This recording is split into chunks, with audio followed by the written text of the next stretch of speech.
Alléluia, gloire à Dieu. Amen. Il est bon de rester à la présence de Dieu et quand on sent sa présence, comme ça, on est bien. J'aurais bien encore écouter un peu la musique comme ça quelques instants parce que ça fait du bien à l'âme. Dieu nous a apporté sa paix. Amen. Et il est là présent. Alléluia.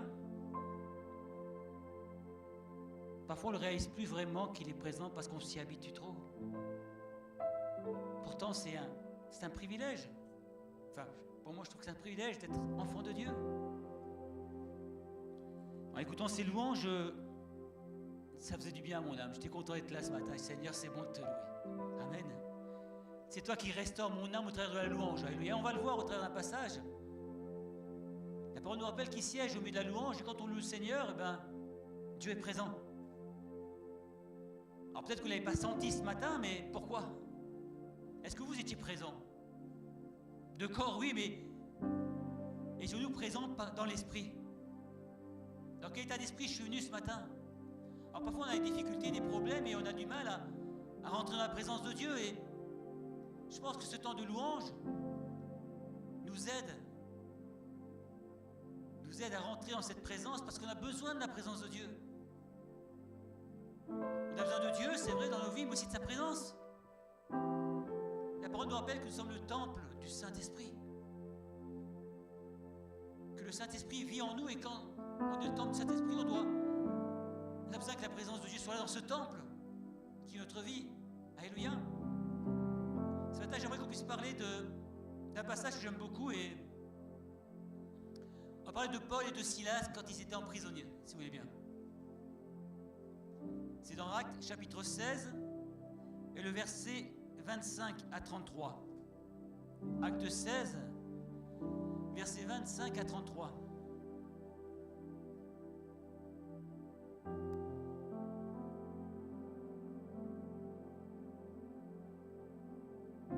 Je vais chercher. Acte 16, versets 25 à 33.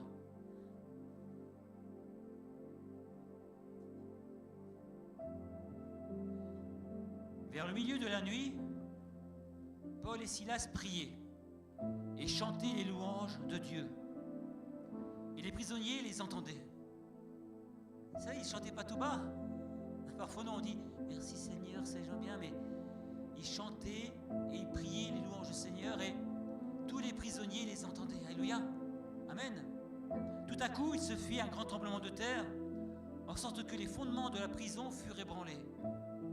Au même instant, toutes les portes s'ouvrirent et les liens de tous les prisonniers furent rompus. Le geôlier se réveilla et lorsqu'il vit les portes de la prison ouvertes, il tira son épée et alla se tuer, pensant que tous les prisonniers s'étaient enfuis. Mais Paul cria d'une voix forte, « Ne te fais point de mal, nous sommes ici. » Alors le geôlier, ayant demandé de la lumière, entra précipitamment et se jeta tout tremblant aux pieds de Paul et de Silas. Il les fit sortir et dit « Seigneur, que faut-il que je fasse pour être sauvé ?» Quelle merveilleuse prière! Que faut-il que je fasse pour être sauvé? Paul et Silas répondirent « Crois au Seigneur Jésus et tu seras sauvé, toi et ta famille. » Alléluia, amen. Tellement de leçons doivent tirer de ce passage. Au départ, lorsque ce passage m'est venu à cœur, je me suis dit, tiens, Seigneur, tu veux que je prêche sur la prière, sur la louange. Et c'est vrai que c'est important. Nous sommes un peuple qui loue Dieu, un peuple qui doit célébrer Dieu dans la louange, dans la prière. Mais chaque jour, parce que j'aime bien préparer en début de semaine, et chaque jour, il y a eu des pensées différentes qui me sont venues. Et à la fin, c'est plus tellement cette pensée de la prière, de la louange. On va en parler, bien sûr, c'est important. Mais de Paul et Silas qui étaient emprisonnés. Ces prisons qui sont là, ces chaînes qui parfois nous retiennent et qui peuvent nous empêcher d'avancer, d'aller plus loin que le Seigneur. Je ne sais pas si vous êtes comme moi, mais en début d'année, on aime bien prendre des résolutions.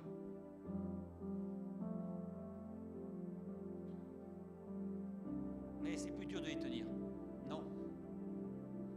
C'est normal, hein. Début d'année, nouvelle chose, il fait beau ou pas beau. Seigneur, cette année, je vais changer. Parce que je ne veux pas que cette année soit comme celle de l'année dernière.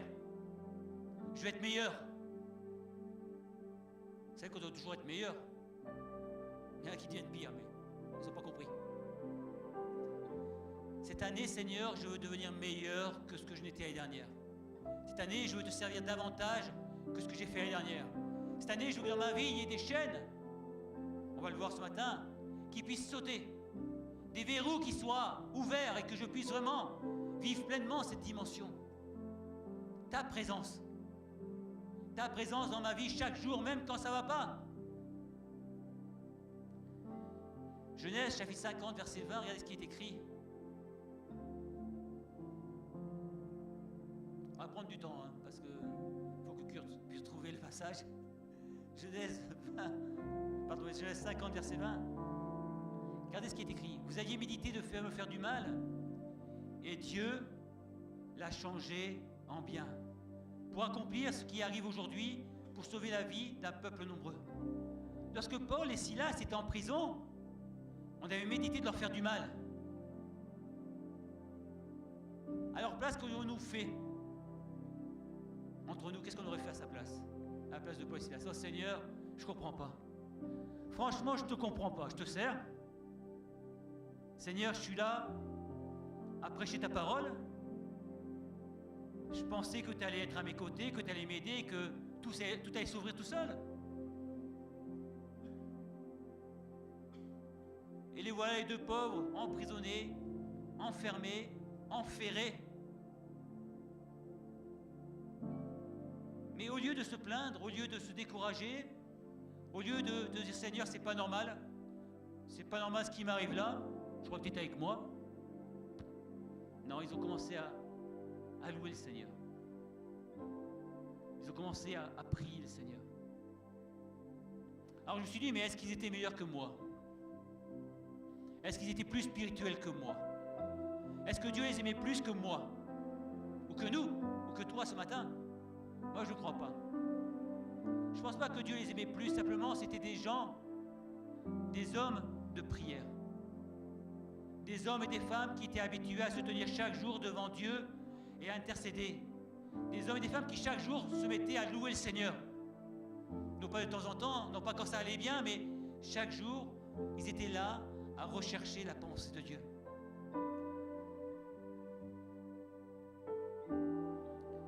Psaume 30, verset 12, regardez ce qui est écrit. Et tu as changé mes lamentations en allégresse. Tu as délié mon sac et tu m'as ceint de joie. Ce qui m'intéresse dans ce passage, c'est que c'est Dieu qui a changé mes lamentations en allégresse. C'est pas un homme, c'est pas mon voisin, c'est pas mon frère dans la foi, c'est Dieu. Parce que Dieu connaît mes lamentations. Ce matin, Dieu connaît tes souffrances, Dieu connaît tes problèmes, Dieu connaît tes difficultés. La parole nous rappelle, malheur à l'homme qui se confie en l'homme. Vous savez, parfois on vient se confier aux hommes en disant, mais Seigneur, je vais voir cette personne, mais il n'y a que Dieu qui peut nous consoler. Nous, on peut parler, aider, mais la consolation vient de Dieu. La véritable consolation, celle qui dure. Pas celle qui est éphémère, qui dure qu'un instant. Mais lorsqu'on veut être véritablement consolé, il n'y a que Dieu qui puisse venir consoler nos cœurs. Dans ce passage, ce qui est merveilleux, c'est chez ces hommes, c'est leur foi, leur abnégation, mais aussi leur confiance qu'ils ont pleinement en Dieu. Qu'importe ce qui va leur arriver, ils ont décidé de faire confiance à Dieu. Qu'importe ce qui va t'arriver ce matin, es-tu prêt à faire confiance à Dieu? Amen. Amen. Ah oui, pourquoi pas. Sommes-nous un peu comme ces hommes et sommes-nous prêts, quelles que soient les prisons qui sont là, à faire confiance au Seigneur notre Dieu?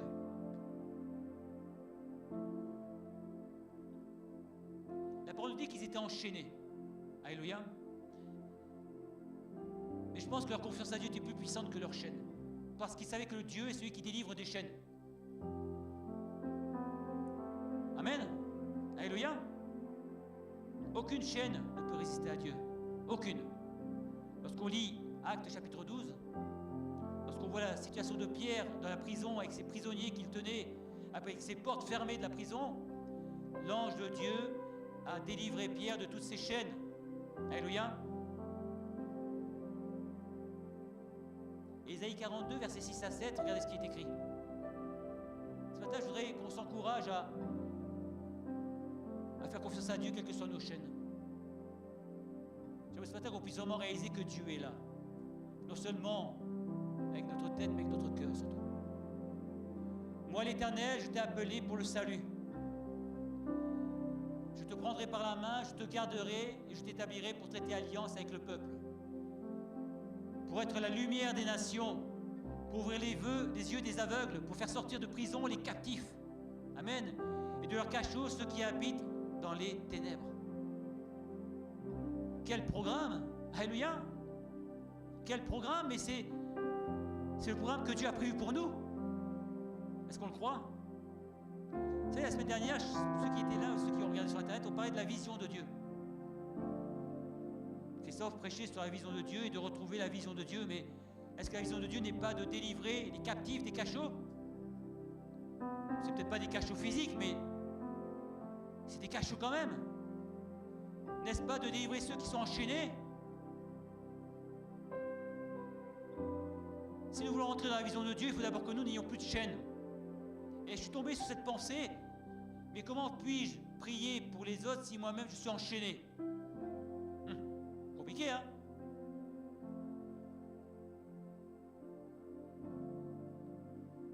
Dieu ne nous a pas appelés à vivre sous le joug de l'esclavage, mais à en être libérés. Est-ce qu'on le croit? Je t'ai appelé pour le salut, dit le Seigneur. Je t'ai appelé, te prendre par la main pour te délivrer. Alléluia. Qui est celui qui nous délivre? Mais qu'est-ce qu'on attend pour y tendre la main?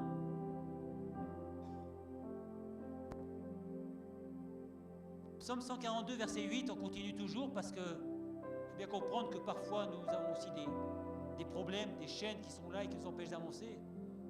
Il est écrit: tire mon âme de sa prison, afin que je te célèbre, que je célèbre ton nom. Les justes viendront m'entourer quand tu m'auras fait du bien. Et dans ce passage, ce qui m'a intéressé, c'est ces premiers mots là: tire mon âme de sa prison. Pourquoi? Parce que parfois, dans nos vies, il y a des prisons. Parfois, dans nos vies, il y a des chaînes.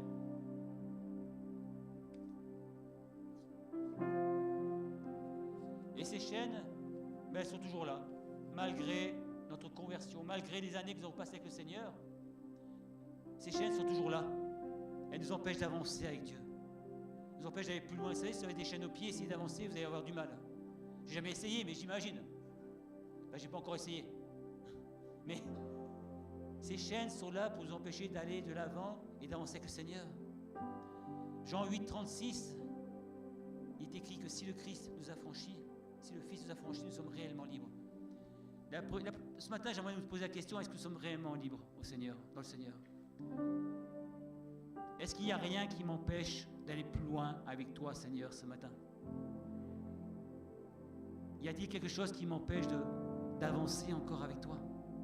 Si le Fils, si Jésus nous a franchis, nous serons réellement libres. Vous savez, parfois on ressemble à ces prisonniers. Vous savez ce qui s'est passé?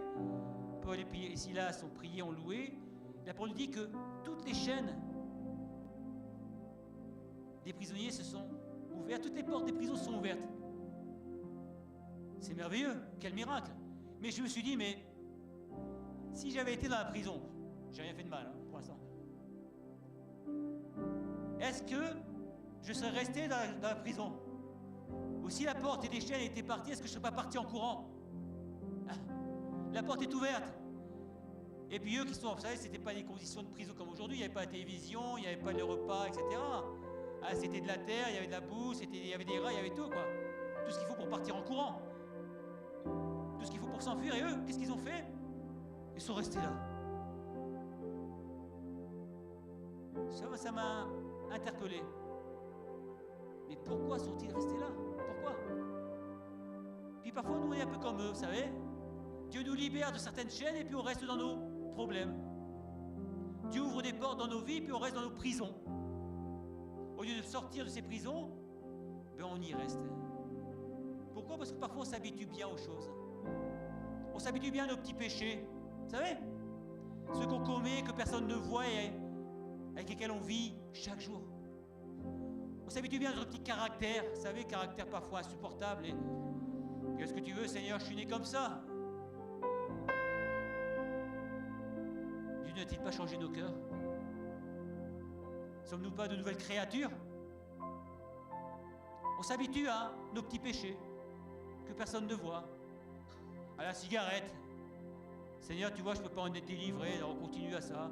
Oh, c'est pas grave, Seigneur. À la pornographie, à la drogue, à toutes ces choses que Dieu n'aime pas. Ces choses qui sont matérielles, mais aussi à tout ce qu'on ne voit pas. Vous savez, le geôlier, lui aussi, était prisonnier. Mais il était prisonnier de la peur. Il n'osait pas. Il y a des chaînes qu'on ne voit pas et qui sont là réellement. La crainte. Que va-t-il m'arriver demain? La peur du lendemain, c'est toujours des chaînes. Et parfois de ces chaînes, on n'est pas libéré. On les a contre nous chaque jour. De la maladie. Ouais, c'est une chaîne, la maladie. Parce qu'on vit avec et parfois on y pense constamment. On y pense tellement qu'on oublie de penser au Seigneur. Qu'on oublie de réaliser qu'il est celui qui nous a guéris, qui nous a délivrés. Ces chaînes sont là et veulent nous empêcher d'aller plus loin avec le Seigneur. Alors quand j'ai préparé ce message, franchement, j'avais cette pensée de la prière. Et puis cette pensée des chaînes est venue parce que comment puis-je être libéré de mes chaînes si je ne suis pas conscient de mes chaînes? Et si je ne suis pas prêt à les confesser, mes chaînes devant le Seigneur, Seigneur, délivre-moi de cela ou de cela, parce que ça m'empêche d'aller plus loin avec toi. Comment puis-je avancer dans ma vie spirituelle si je suis toujours enchaîné? Comment? C'est pas possible. Nous ne sommes pas des surhommes. C'est pour ça qu'on se décourage. C'est pour ça qu'on n'a pas envie d'aller plus loin, parce qu'on se dit, mais Seigneur, j'y arrive pas. Ah non, tu n'y arrives pas. C'est pas toi qui peux y arriver, c'est le Seigneur. La question qu'on doit se poser, c'est est-ce que je veux vraiment? Est-ce que je désire fondamentalement être délivré de mes chaînes? Ou est-ce que je vis avec et je vis bien? Je dis bien, je vis bien avec parce que je me suis habitué, j'aime bien. Il y a des chaînes qu'on aime bien et qu'on ne veut pas lâcher. L'argent, par exemple. Jésus me dira, mais qui voulez-vous suivre? Dieu ou maman? Mais cet argent qu'on veut gagner toujours plus, et qu'on veut toujours plus, est-ce que ce n'est pas une chaîne dans ma vie? La parole dit que Dieu pourvoit nos besoins. Moi, je le crois. Dieu nous donne en abondance. Mais attention que cette abondance ne devienne pas une chaîne dans nos vies. Que je ne vive pas que pour gagner de l'argent, que pour m'enrichir et en mettant Dieu de côté. Il y a des chaînes dans nos vies, mais est-ce qu'on veut les reconnaître ce matin? Est-ce qu'on veut les confesser ce matin devant le Seigneur? Est-ce qu'on veut en être délivré réellement et totalement? Ésaïe 35, verset 8, regardez ce qui est écrit. J'aime bien prendre des passages parce que ça parle plus que ce que je peux dire moi. Il y aura un chemin frayé, une route qu'on appelle la voie sainte. Ni impur, n'y passera, elle sera pour eux seuls. Ceux qui le suivront, mais les insensés ne pourront pas s'égarer. Il y a un chemin frayé, une route qu'on appellera la voie sainte. Et ce matin, la question qu'on peut se poser, c'est est-ce que je marche, Seigneur, sur la voie sainte? Est-ce que je suis sur cette voie de la sainteté? Ou est-ce que j'ai décidé de prendre des déviations, vous savez? C'est un peu plus long. Parfois tellement plus long, mais parfois on s'égare. Alors on se dit, mais il y a le GPS, mais ça ne fait pas tout le GPS. Ce matin, sommes-nous prêts à marcher sur la voie sainte que le Seigneur a tracée pour nous? Hébreux 12, verset 1er. On continue.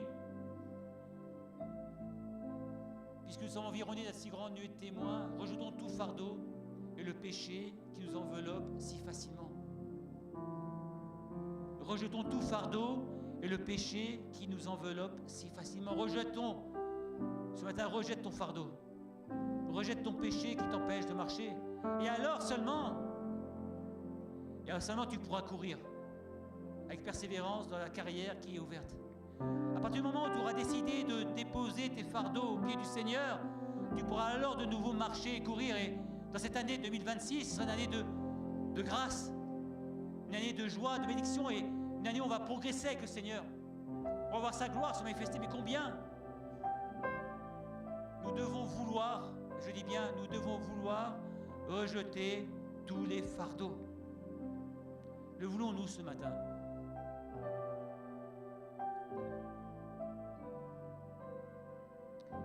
Suis-je prêt à abandonner mes chaînes? Es-tu prêt, es-tu prête ce matin à abandonner tes chaînes?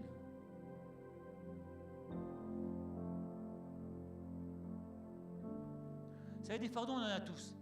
Hein, aucun dans cette salle ne peut dire, moi, tout est bien, je suis plus heureux des hommes ou des femmes, ma vie est parfaite, je suis un homme tellement bien. On a tous des fardeaux, tous des soucis, tous des tracas, tous des besoins auprès du Seigneur. Mais il y a deux types de réactions. Ou alors on les garde pour nous, et puis on se dit, oh Seigneur, je mets fardeau et puis je les porte tout seul. Ou on décide de les déposer devant le Seigneur. Enfin, il y a une troisième catégorie. C'est ceux qui décident de les déposer devant le Seigneur, mais qui les reprennent. Seigneur, je ne voudrais pas que ce soit trop lourd pour toi. Attends, moi je suis musclé. Alors je vais les reprendre pour ne pas t'embêter, tu pourras t'occuper des fardeaux des autres. Ça, c'est ce qui arrive souvent chez nous. Ça s'appelle la prière. On prie, mais on ne croit pas. Seigneur, je te prie pour mes enfants, mais j'ai quand même les secouer un petit peu pour qu'ils se donnent au Seigneur. Je te prie pour cette situation avec mon voisin, mais je vais quand même aller le voir parce que c'est pas normal ce qu'il m'a fait. Vous savez, cet arbre qui est dans mon jardin, là, qui m'embête, je vais lui dire de le couper. Mais pourtant, j'ai prié pour ça, mais on ne sait jamais si des fois tu n'entends pas ma prière, autant que j'y aille moi-même. Je suis peut-être plus efficace que toi. C'est ce qui se passe inconsciemment dans nos têtes. Je te prie pour ma famille, mais je m'en occupe moi-même quand même. Et après, mais Seigneur, ça ne marche pas. Ben, c'est normal que ça ne marche pas. Et c'est souvent ce qui arrive chez nous en tant que chrétiens, c'est qu'on prie pour des choses, mais on garde nos fardeaux. Jésus dira pourtant que son joug est facile et son fardeau léger. Mais comment puis-je marcher, comment puis-je courir si j'ai des fardeaux et que je porte mes propres fardeaux? Comment puis-je le faire? Comment puis-je entrer dans cette vision de l'Église 2027, 28, 29 si je porte toujours mes fardeaux? S'il n'y a que ma petite vie qui m'intéresse et non pas l'œuvre de Dieu, comment puis-je? S'il n'y a que ma petite vie tout seul, personnelle et le reste, ben c'est pas grave. Parce que j'y arrive pas, parce que mes fardeaux sont là, parce qu'ils m'empêchent d'avancer avec le Seigneur. Le fait qu'on ait des fardeaux ne doit pas nous empêcher d'avancer à condition qu'on les dépose devant le Seigneur. Vous savez, il y a un homme dans la Bible qui a fait ça. C'est dans Luc chapitre 19, verset 8. Regardez ce qu'il va dire. J'aime bien cet homme. Un petit bonhomme, pas très haut, très discret. Alors pour voir Jésus, qu'est-ce qu'il a fait? Il est monté sur un sycomore. Il s'est dit, comme ça, moi je vais le voir, mais lui il ne va pas me voir. Et comme ça, parfois on aimerait bien, hein? Non? Seigneur, j'aimerais bien te voir, mais toi je ne veux pas que tu me vois parce que ce que je fais là, c'est pas bien. Ah non, mais si tu pouvais ne pas regarder, ça m'arrangerait parfois. Alors qu'est-ce qu'il va dire, Zachée? Il rencontre le Seigneur. Il est touché par le Seigneur. C'est ce qui nous arrive à nous, non? Mais Zachée se tend devant le Seigneur, lui dit, voici Seigneur, je donne aux pauvres la moitié de mes biens. Si j'ai fait du tort de quelque chose à quelqu'un, je lui rends le quadruple. Le but n'est pas de tout donner ce que vous avez aux pauvres. Hein. Ce qui m'intéresse, moi, c'est la démarche. La démarche de Zachée. Qu'est-ce qu'il voulait? Il a voulu régler ses problèmes. Il a voulu régler ses comptes et ce qui n'allait pas avec les autres. Il s'est dit, mais Seigneur, tu m'as touché, c'est plus important que le reste. C'est ça qui est important, c'est que tu aies touché mon cœur. Alors si j'ai fait du mal à quelqu'un, au lieu de lui en vouloir, au lieu de garder ce problème, je vais me réconcilier avec lui. Parce que c'est ce que tu me demandes, Seigneur. Si j'ai fait du mal à quelqu'un, je vais le voir et lui demander pardon. Parce que c'est ce que tu me demandes, Seigneur. Je ne vais pas rester avec ma haine dans le cœur. Si quelqu'un m'a fait du mal, Seigneur, je vais lui pardonner. Amen. Si quelqu'un m'a volé, je vais lui pardonner. Amen. Attends, on touche à l'argent, c'est plus compliqué. Si quelqu'un m'a blessé, je vais lui pardonner. Seigneur, si j'ai fait du tort à quelqu'un, je lui rendrai. Je lui rendrai parce que tu as changé mon cœur, parce que tu as changé ma vie, parce que tu as transformé ce qu'il y avait au plus profond de moi.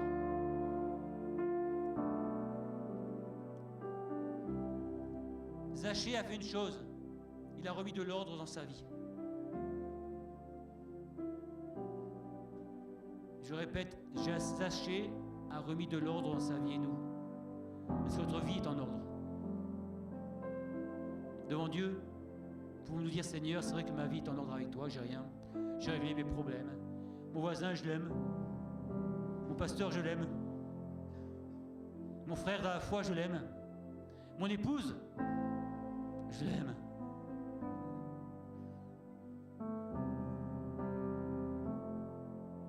Avons-nous remis de l'ordre dans nos vies? Voulons-nous, deuxième question, voulons-nous remettre de l'ordre dans nos vies? Sommes-nous prêts à reconnaître nos fardeaux? Sommes-nous prêts à déposer nos fardeaux devant le Seigneur ce matin? Sommes-nous prêts à dire au Seigneur, c'est vrai, tu vois Seigneur, ça c'est vrai. Je vais te le cacher, mais tu vois tout. Ce qu'il disait tout à l'heure la prophétie, Dieu voit tout. Dieu nous connaît, il voit tous nos besoins, nos problèmes. On ne peut rien lui cacher, alors arrêtons de vouloir lui cacher ce qu'on ne peut pas lui cacher. Parfois on est comme les enfants, vous savez, ils veulent cacher les choses aux parents, mais les parents savent très bien. Mais comme c'est avec le Seigneur. Ce matin, sommes-nous prêts à remettre de l'ordre dans nos vies, à repartir avec le Seigneur? La parole nous dit de courir dans la carrière qui nous est ouverte, et en les regards fixés sur Jésus.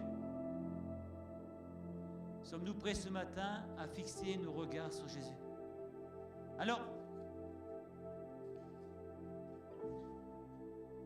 j'ai remarqué la vérité sur notre état et notre situation, pas besoin de longs discours. Nous savons très bien, c'est ce que j'ai écrit, alors je vais vous le dire, ce qui ne va pas, ce qui va durer toujours et ce qui doit changer. Nous savons très bien ce qui doit changer. Enfin, moi je sais ce qui doit changer dans ma vie, il y a du boulot.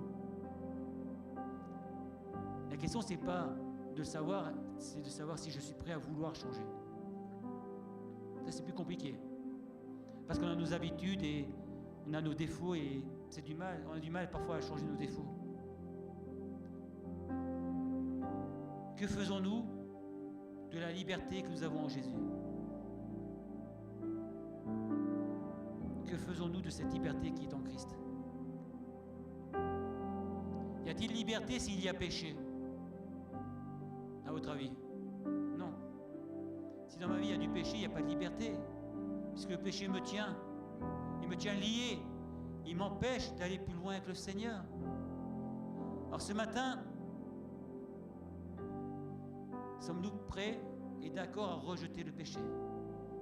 Regardez ce que dira Paul à Timothée, 2 Timothée 2, verset 5.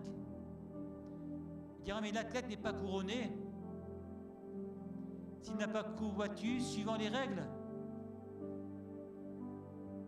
Alors il y a l'amour de Dieu, moi je le crois, il y a le pardon de Dieu, il y a la grâce de Dieu, mais Dieu nous invite quand même à courir selon ses règles.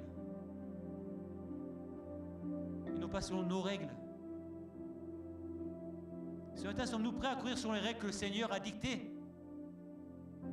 Au travers de sa parole, au travers de la révélation du Saint-Esprit dans nos vies. Vous savez, quand on prie, Dieu nous montre des choses. Moi, je le crois. Comme Jésus l'a fait avec Zachée, il nous montre des choses qui ne vont pas. Il nous montre des choses qui doivent changer dans nos vies, mais sommes-nous prêts à changer? Suis-je prêt ce matin à rentrer dans les règles du Seigneur? Suis-je prêt à essayer de courir selon les règles que le Seigneur m'a dictées? Alors c'est pas facile, hein, c'est facile de prêcher sur l'estrade, mais c'est pas facile de le vivre. Mais si on ne le vit pas, on ne peut pas aller plus loin. Chacun d'entre nous en particulier. Si je n'essaie pas de changer, de progresser dans le lever de ma vie, ces péchés qui m'empêchent d'avancer, ben je vais stagner. Et quand on stagne, on se décourage. Et quand on se décourage, ben on s'éloigne du Seigneur. C'est le cercle vicieux. Et il y a le cercle vertueux. Seigneur, je confesse mon péché. Seigneur, si tu me mets la paix dans le cœur, Seigneur, j'ai envie de te servir davantage, d'aller plus loin avec toi. Ce matin, dans quel cercle sommes-nous? Ce cercle vertueux qui nous permet d'aller plus loin avec le Seigneur, ou ce cercle vicieux où on se sent tellement mal qu'on se dit, mais Seigneur, je suis tellement indigne de toi. Bien sûr qu'on est indigne du Seigneur. La parole nous rappelle que là où le péché a abondé, la grâce a surabondé. Amen. Moi, je crois en ce Dieu d'amour. Alléluia. Je vais terminer là-dessus. Moi, je crois qu'on a un Dieu d'amour. Vous savez pourquoi? Parce qu'il nous parle ce matin. Parce que ce matin, le Seigneur me dit, mais mon enfant, je te connais. Est-ce que tu vis là, ça va pas? Est-ce que tu vis là aujourd'hui? Change, je suis là pour t'aider. Je suis là pour te montrer ce qui ne va pas. Ça, c'est l'amour. L'amour, c'est pas dire oh, tu es le meilleur, le plus beau, le plus intelligent, c'est de nous montrer ce qui ne va pas. De nous permettre de changer. En disant, mais si tu as envie de changer, je suis avec toi. Si tu veux vraiment changer, je vais t'aider. Je vais te pardonner, je vais te relever et je vais te fortifier.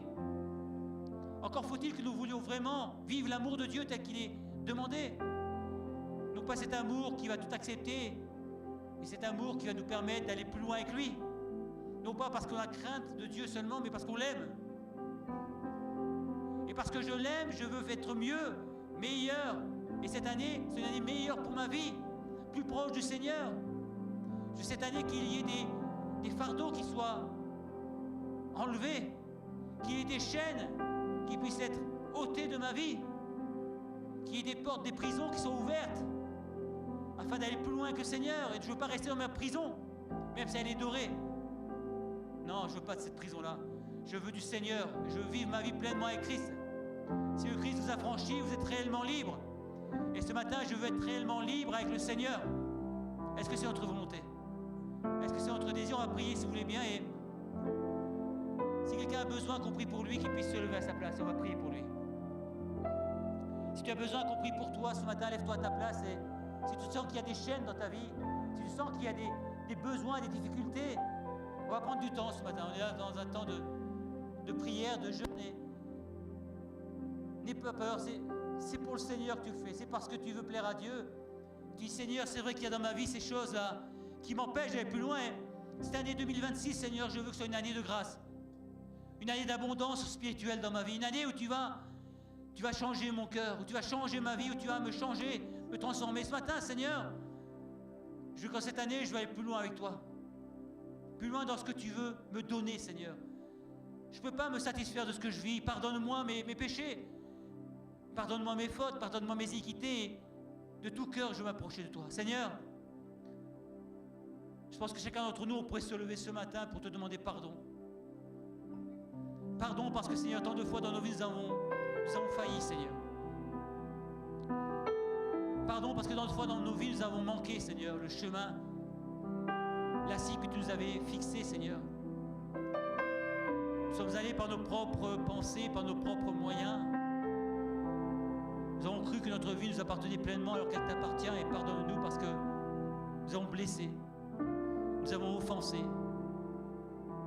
nous avons peut-être menti, Seigneur, nous avons triché. Nous avons péché devant toi et ce matin je te demande pardon. Aide-nous vraiment à être libérés de ces fardeaux. Aide-nous, Seigneur, à être libérés de ces chaînes qui sont là devant nous ce matin, et afin que nous puissions vraiment, Seigneur, courir dans le chemin qui doit être tracé pour nous. Je te prie de bénir nos frères et sœurs, de nous bénir ensemble, Seigneur, parce que je veux me lever aussi. Parce que je veux qu'en cette année, Seigneur, où nous avons ta vision pour ton Église, nous puissions être ces hommes et ces femmes qui se leveront pour toi, Seigneur. Qui se leveront pour te servir, Seigneur, qui se leveront pour t'honorer.